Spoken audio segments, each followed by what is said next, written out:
Hello. Flight Free acknowledge the First Nations people as the traditional owners of the lands on which we're meeting. Sovereignty was never ceded. We also acknowledge the ongoing role of elders past, present, and emerging in the care and conservation of this wonderful land and support them in their journey on a just reconciliation process. We're delighted to welcome everyone to this webinar with a very special welcome to the Coggins family, Shannon, Theo, and Rosa, who've had such an amazing adventure. We're so thrilled to have you all at this event. Members of the Flight Free Committee will lead the discussions tonight. We will be recording the webinar and will notify you all when it's available. Now, this is how the program will go. Callum will first of all ask the Coggins family some questions about their amazing trip.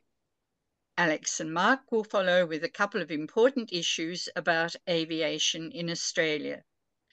Callum will return to facilitate the Q&A session, in which you can put questions of your own to Shannon, Theo, or Rosa by either typing in the chat facility in Zoom or using the hands up function to ask in person. So get your questions ready. We will try to answer as many questions as possible, so please keep them short. And now I'll introduce Callum. Thanks, Callum. Thanks a lot, Helen. It's great to be joining you all.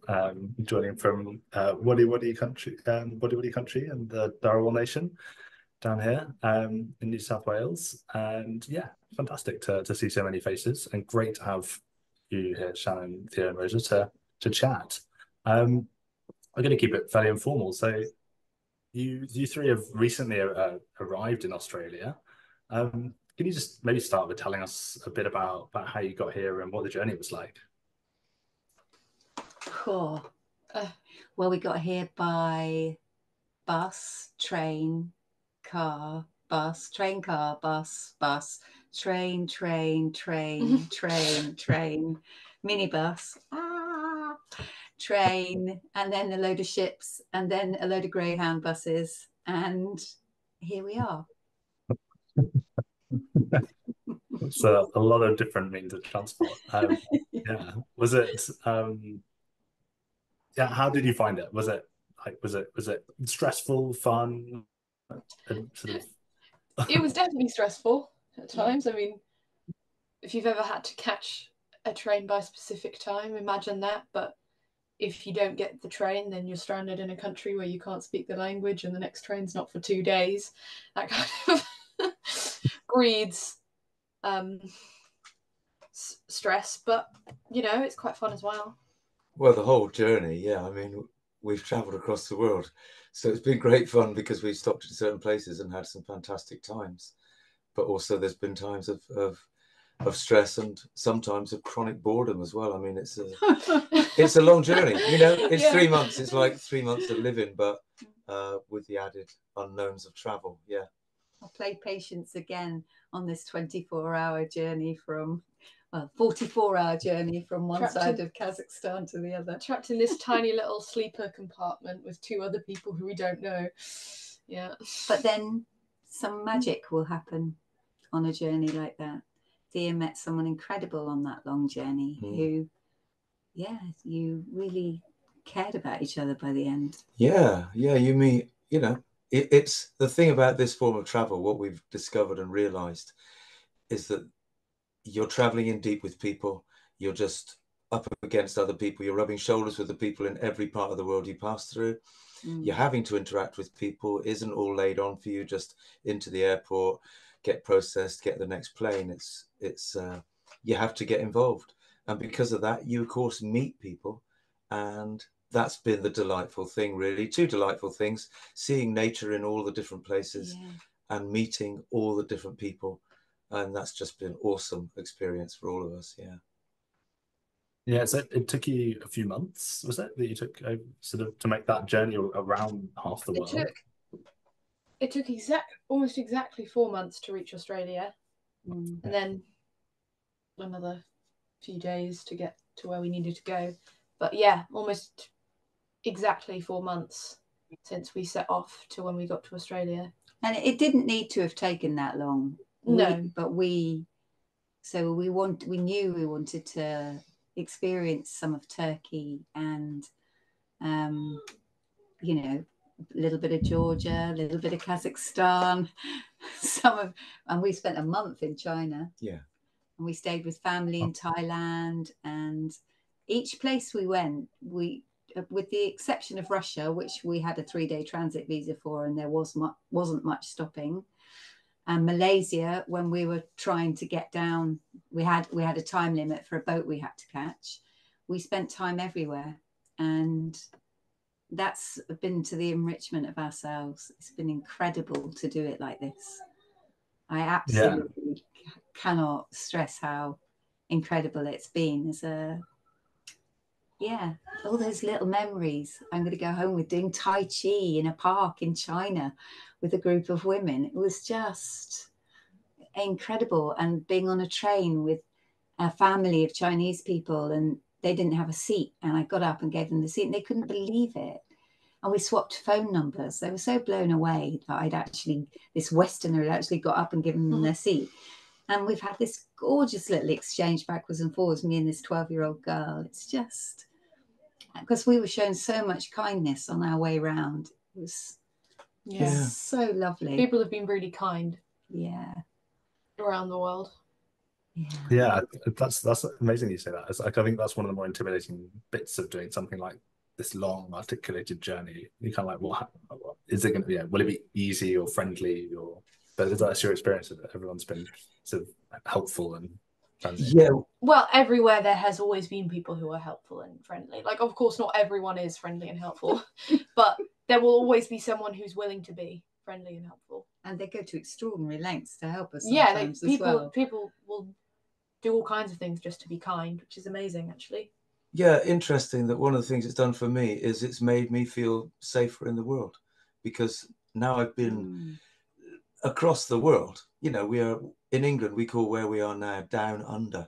I mean, it literally is, you know, if we dug a hole, we'd eventually get here. So it's like we are down under. We're in the southern hemisphere, which just blew our mind when we realized that happened. We haven't gone through the sky. We've come over land, so we could retrace our steps pretty much all the way back home. And yet everywhere, I now know if we're in a tight space, we'll probably find someone who'll help us. And that just shows us that's what human beings are like. And it's a great thing about travel to find that out, you know. We're a good bunch. That was a really positive message, actually, to come away from. Yeah. And so you mentioned obviously that you didn't come sort of through the air for deliberately. Most of it, yes. I think I understand you ended up getting thwarted at the final hurdle. But yeah, what was it that prompted you to embark on this? Did you plan it out beforehand and have wanted to do it for ages, or? Yeah, I brought it up around the dinner table when Rosa was 13, like 7 years ago now. I don't even remember. No, I planted the seeds early, and we started saving money because it's not cheap to travel. It's not so much that this journey or this way of traveling is expensive, because it isn't. It's just being away from home, not earning money for 9 months. You have to save up for that. But it's been a very cheap way of living once we got out of Europe. And in Australia, it's more expensive, but we're staying with family, so that's made that a bit easier. And I have a job. Yeah, so has a job. We were saving and thinking about it, but it was always like, shall we, shan't we? And that went on for a long time. And then it just got more, I think during COVID, as we took our long walks, it got more like, shall we? Shall we really do this? And during COVID, we didn't know if we'd ever be able, because the world shut down, and so many routes that have been in place for years haven't reopened again. Yeah. That was stuff that we found challenging. Yeah, China didn't open their borders until like Azerbaijan still hasn't. To go. Azerbaijan still hasn't opened their borders, which meant we had to get through Russia and things like that. So that's created some problems. But then Shannon's sister decided she was getting married, and that was like the final kind of, okay, well, let's go for the wedding, you know. Yeah, and I've wanted to go and see my sister since she emigrated 16 years ago, and I gave up flying 4 years before that. So it was a bit of a kick in the teeth, if I'm honest, Callum. There you go. I've given up flying and you're moving to Australia. Lovely. But actually, we're really close because our mum died when we were young. And so we've always been really close. So it was a tough decision for her. But her husband's family lived in Australia and she hasn't regretted it. It's a love. And now I've been here. You're so lucky. I know, yeah. Those of you who live in Australia, I'm just very jealous, to be honest. I think it's a fantastic country. I really love it. But yeah, I really wanted to see her and meet her friends and her family. I'd never met her husband to be. It was a very personal journey for me. Yeah, and did you plan out each stage of the journey, or did you kind of plan the first bit and then find your way? Yeah, I feel like the further we got, the less planning we had. So it's like we planned really, like, in a lot of detail for like the earlier parts of the trip and the bits of the trip that were more like difficult in general. Like, we knew what we were going to do once we were in China. We didn't know how to get into China, but we knew what we were going to do in there because we had to for the visa and things like that. But once we left China, actually, we had very little plan of what to do. You've got to add in a load of flexibility. We knew we had to go to Russia on the 3rd of September because we've got a 3-day transit visa. You go in on that day, you get out on that day, and that's it. But all the rest of it, so we made sure we were in Georgia lots of time in advance in case something went wrong. And then when we were going to China, we allowed ourselves 2 weeks. No, it was longer in the end. And we got COVID. Just before we went into China. You need to have that kind of buffer for big things that you're going to do because you could miss the boat. There was a ferry from Batam to Jakarta, which only goes once a week, which we were told by the woman who sold us the tickets it goes at 2 and it went at 12. And it was like, it goes at 2 tomorrow. But it didn't go at 2 tomorrow. No, it went at 12 tomorrow. But we were there early. But you need to know that if something that big does go wrong, that's not got a knock-on effect for tons of other stuff. And with booking.com and other platforms that you can book places, you can book them and cancel them and change them and amend them and arrive somewhere and stay a night. And then it's really easy to be flexible around things like that. But with trains in China, you have to put them 2 weeks in advance and you need to get on those trains. So some things are easy to be flexible about and some aren't, but that's part of the joy of the travel is discovering how you like to travel. Do you want everything meticulously planned? Well, go ahead, enjoy it, get it done before you leave. And if you like to have a bit of I like this place, I want to stay for an extra week, well, make sure you've got some scope for that built into your traveling. And I would say there's only so much you can plan in advance. Sometimes it's just you can't plan because there's nothing online to tell you how you get from one country to the next, one island to the next in Indonesia. We figured that out in Indonesia. You know, and often it's local knowledge at that point. You know, anyone who's travelled in that way will know. It's the guy in the hotel who tells you. He tells you the hack, really, the way that you get across the island that nobody is telling you online, or what they're telling you online turns out to have been relevant 3 years ago, but no longer, you know. So it's about, you can plan very carefully, but you've also got to be open to, we've just been very lucky, actually. Nothing major disrupted our plans. And in fact, when we got to the Chinese border, we didn't know at that point if the bus was going to be running because it hadn't become clear yet online, but it started running while we were there, as far as we know. And as soon as we were over COVID, we were into China. And that was just, I think that was the moment when we were like, yes, all the major obstacles were over. You know, we'd made it into China. It was all downhill to Australia after that. But it wasn't. Actually, the biggest problem was yet to come, of course. Yeah, okay. And was going through Russia, I feel like that a lot of people be daunted by that. I'm daunted by the idea of going through Russia, but was that fairly smooth as long as you had the visa and it was brief? We were daunted by it. Because we thought that they might refuse us entry at the border. But we had such a cheerful guy driving the minibus. He was crazy and it was terrifying. But he was a Georgian driver. Such a sweetie. And when we got across the border, I mean, the people at the border, the Russians at the border, there was the most glamorous woman I think I've ever seen in my life. She was just stunningly, like supermodel. They were quite excited to see and they were British really passports. They were like, friendly. "Oh, look at this!" They were all showing off mine because mine's a newer British passport. They were just ordinary. They were all showing people. it around, but there wasn't.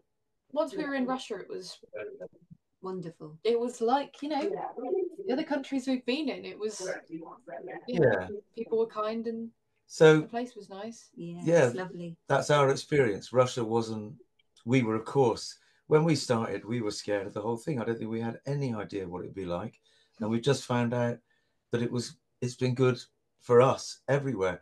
Of course, some people traveling would have had a very different experience depending on their ethnicity or whatever, and depending on events that you can't control, say something geopolitically is blown up and suddenly your country isn't popular in another country. Those things can happen, and we've been very fortunate. We had a hairy moment leaving Russia when just before we got to the border, the train stopped for the passport check. They checked us twice, and then they took me away to another compartment, and I was sort of interrogated for 45 minutes by whatever, the Secret Service, whatever, people in plain clothes. They just wanted to know exactly where we'd been, exactly what we'd seen previous to the journey into Russia too. Where were you in Europe? All of that. But, you know, there's a war on. It was going to happen probably, and we were okay. It was a bit scary because things go wrong. Suddenly a traveller can find themselves, you know, I'm not egging it up. It sometimes goes wrong, but it went okay for us. They did spot the troublemaker. I didn't interrogate me or Rosa. It didn't feel like they were specifically looking at us because they were like, the whole train, they were, I don't know, looking for something, and we were just foreign. Maybe. Yeah. Okay. And so you mentioned you've given up flying, Shannon. I don't know. You've clearly all given up flying, at least for this trip, or tried to avoid it. I had never flown before this trip. We gave up flying in 2002. And I was born in 2004, so. Okay. But you've had chances. I've had chances, but I haven't chosen not to. Of course, it's been tempting because I've wanted to go to some of these places, but I haven't wanted to fly. Not really. Yeah, and that's sort of an environmental sort of impacts justification that you all have. And is that something that people have understood? Have you explained that? Had to explain that to people on route, and so why you decided to do this journey in this way? Along the route, actually, it's been really interesting because we've come across people who are doing similar journeys. We've come across at least two different kind of groups. Well, there was one of two people and one just person on his own, and they were both traveling overland as well, or trying to, for the same reasons. They wanted to travel, but they didn't want to fly because of environmental reasons, which was really surprising to me. I thought we were the only people doing it, but there are people out there who are doing it as well. It's lovely, wasn't it? It was like, oh God, you know exactly what we're doing, and you know exactly why. Because we do have to explain it and why we're doing it. Most people are like, oh, wow, really? Oh my God, that sounds like a hell of a journey. It's been interesting, though, that generally, and the times have changed. Even there's some countries, there's some parts of the world where it's understandable because people themselves, they don't even have it within their grasp to fly particularly. It is still, to be talking about this as if it's something everyone can do. Of course, a lot of people in the planet have no option of even getting a plane ticket. So those people, what's that all about? They're not particularly necessarily going to understand what we're talking about. But everywhere, pretty much, it's been well received that we're doing it because we care about the environment. People understand that now. And actually, when we made our decision back in the early noughties, you know, it was a weird thing slightly. And to be honest, we've come across that with friends. People have been, and I'm sure people here who've decided not to fly. Sometimes people are like, well, they might feel that you're having a go at them by saying, I don't fly. They just feel like that implies that they shouldn't fly. Or you get friends who kind of apologize to us for flying, when it's like, I'm not your vicar, you know, you don't have to apologize to me. It's not me you have to square it with. But as time's gone on, I think people understand, and people have celebrated it. Our friends have celebrated it. It's been lovely. And we got such positive media coverage when we arrived, from sending one little press release to Somerset Sound, which is our local radio station, just because anything's interesting there, Somerset person does on radio, Somerset Sound. And they put it on the BBC, and it went so many places. And it was just, and people reported it for what it was, which was a journey about love, to go and see family, done in a different way, not because single-handedly we're going to make a difference to the world, but because as part of a movement of people who care about the planet and the environment and what's happening to it, we are trying something different. And it was for a wedding, so there's some love there too. And me and my sister reuniting was absolutely my highlight of the whole trip, and having spent time with her has been incredible. But yeah, every single journalist we spoke to got it, knew it, understood it. You know, was wanting to report on the angle of, not that we're against anyone else, not that we're telling anyone who flies that they shouldn't fly, but that if we don't explore how to do this differently, we're not going to figure it out. Yeah. Oh, I think that's really well put, actually. It's really, and so it's fantastic that, as you say, that journalists are willing to pick that up and actually then, report that as it is. Because I think, they're so used to these things being spun into flight shaming or whatever it might be. That's actually quite a relief. And do you feel so? And then you I guess, I mean, in terms of justifying it, I think you've done a really good job of sort of explaining how you kind of justify it. I think that's one of the things, is those conversations with people could be difficult. There's that instant, you sort of trigger a certain guilt in people without meaning to, just by sort of mentioning that you've decided to do something, to either do something in a particular way or.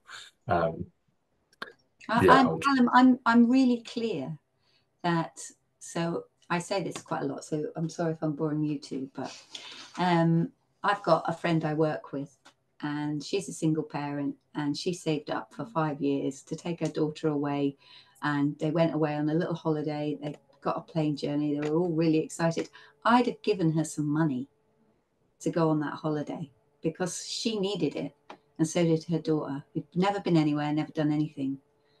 You know, my position and what I'm trying to do is not, if you've got family who live a really long way away, my auntie lives in America. When she dies, I'm her closest relative. I'll probably have to go and fly over there. There are circumstances beyond our control, but there are things we can do. We can try and get on a train when we're going up to Edinburgh, or we're going closer. We can factor in, we can decide we're going to spend the money and the time to go by train somewhere that we could more easily fly. And there's sacrifice involved in that and difficult decisions involved in that. But we can make those. But we don't have to make it impossible for people who can't do anything else. It's their fault. We're doing it together. And if we don't do it together, then we're just a little marginalised group right on the edge, sitting there, not flying anywhere. And it has its political dimension. Is that whole thing about the things that have to be changed on a bigger scale. We are lucky to be able to make that choice, partly because of where we were in our working lives, which part of the world we came from, all the rest of it. But, if we want that to work in Britain, if we want people to stop flying to Scotland from Somerset, because that's the only way they're going to get to Scotland quickly and cheaply, then we have to have a better public transport service. We have to tax aviation fuel. There's these things that have to happen to make it much more likely that people, especially working people who get such little holiday, actually can find a way to get to places that's efficient and cheap, but doesn't involve flying.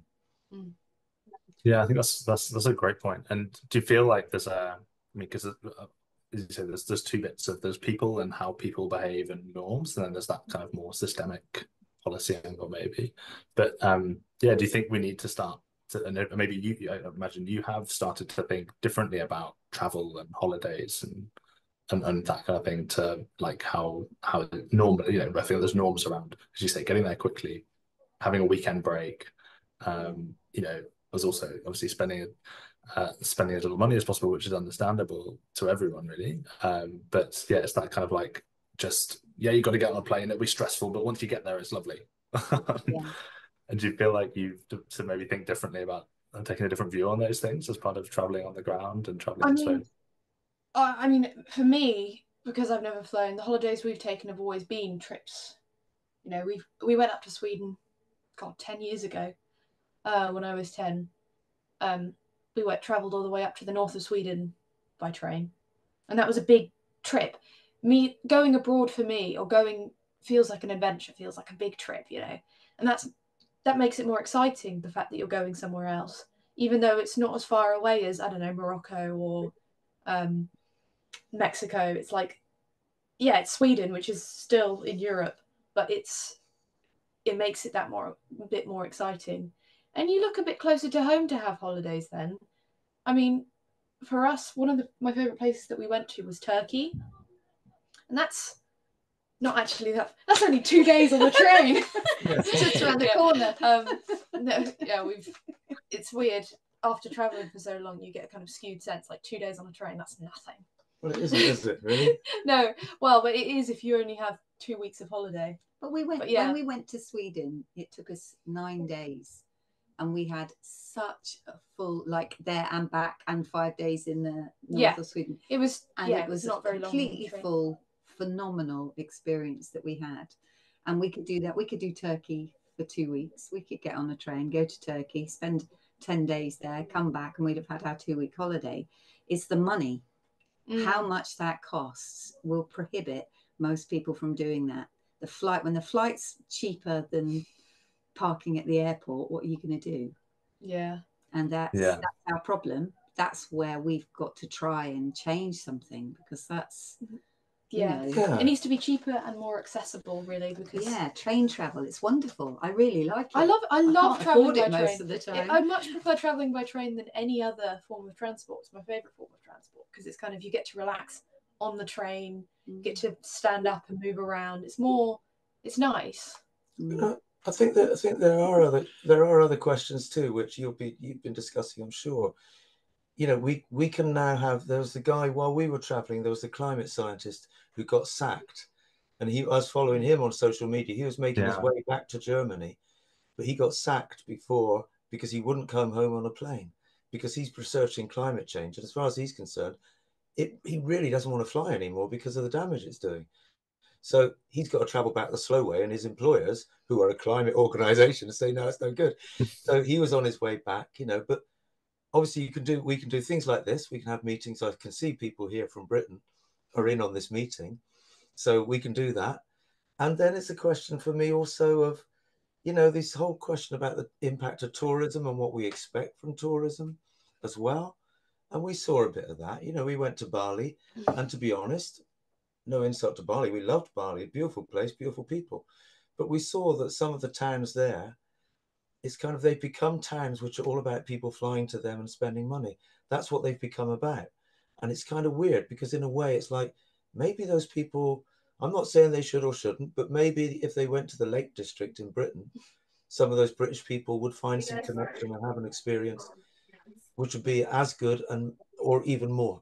You know, it's like we have an expectation, and the expectation that travel should be easy and quick is maybe an expectation we've outgrown. Maybe it's good that travel is more realistic about the time it takes. I really notice when I'm here and I think about the First Nation people in Australia, that human beings populated the planet by walking. And that's real. They did for thousands and thousands and thousands of years. So this whole idea that I must be instantly able to go somewhere, it's worth thinking about and reflecting on, especially because of the damage that it's potentially doing, you know.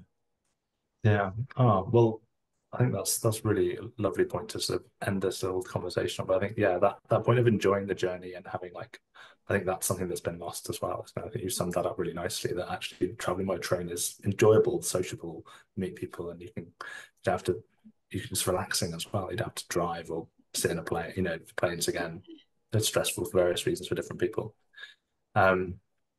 And yeah, there's then also that, as you say, that point around the travel industry and what that does and the power and greed of the aviation industry, which is maybe a particularly pertinent point here in Australia at the moment with how Qantas are being viewed, and other airlines. But yeah, we'll wrap that up for now. And thanks to everyone. Thanks so much to you guys for telling us all about that. And we'll come back to you in about 10 minutes for some questions that I can see everyone's been dropping into the chat. So please do keep dropping any questions you've got for these three into the chat. And we'll come back to those, as I say, in about 10 minutes. At the moment, we're just going to have a couple of quick